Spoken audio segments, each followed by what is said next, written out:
Thank you for joining me as I come in from a pleasant but tiring day of gardening. And each time I've popped in for a glass of water, the scissors or whatever else I've forgotten or I'm in need of, Myschka has been in more or less the same position all day. Myschka, hello. Well done, you've lifted your head. Is that exhausting? I tell you, I'm coming back as a cat next time, but I would want to be a cat that is either like Myschka or one of my friends that I know have cats and care for them in very much the same way that I care for Myschka. But knowing my luck, I would be one in a barn in the middle of winter trying to find mice and rats to feed me, rather than Mr. Picky here, who, as soon as I buy a box of food, goes off that particular brand. So I have about 3 that are in abeyance until he comes back to them, and I'm on brand 4 at present. I don't know. But at least he is fed, he's watered, he's warm, he's safe.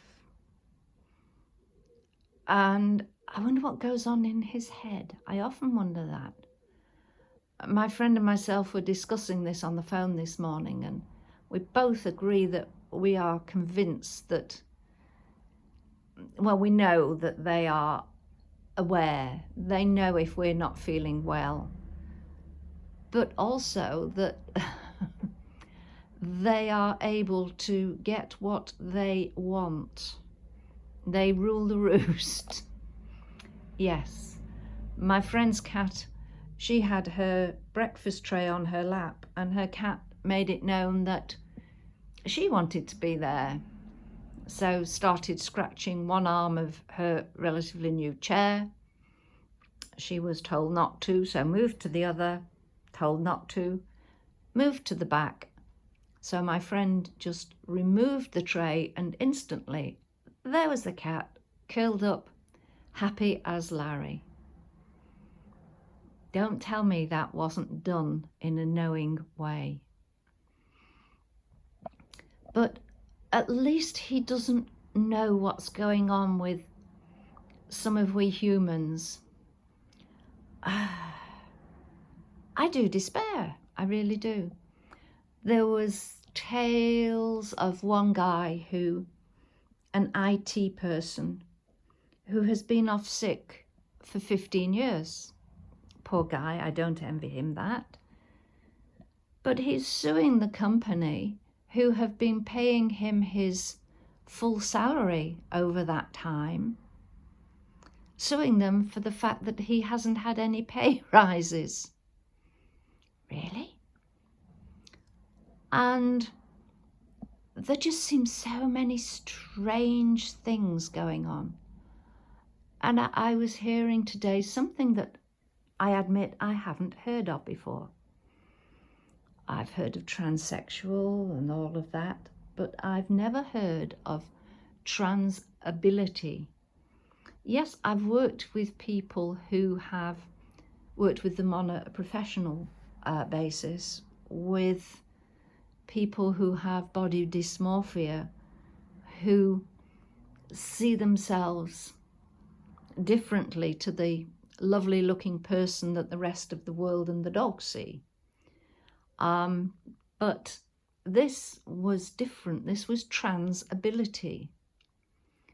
And there was a young lady explaining to a group that she always felt that she should be blind.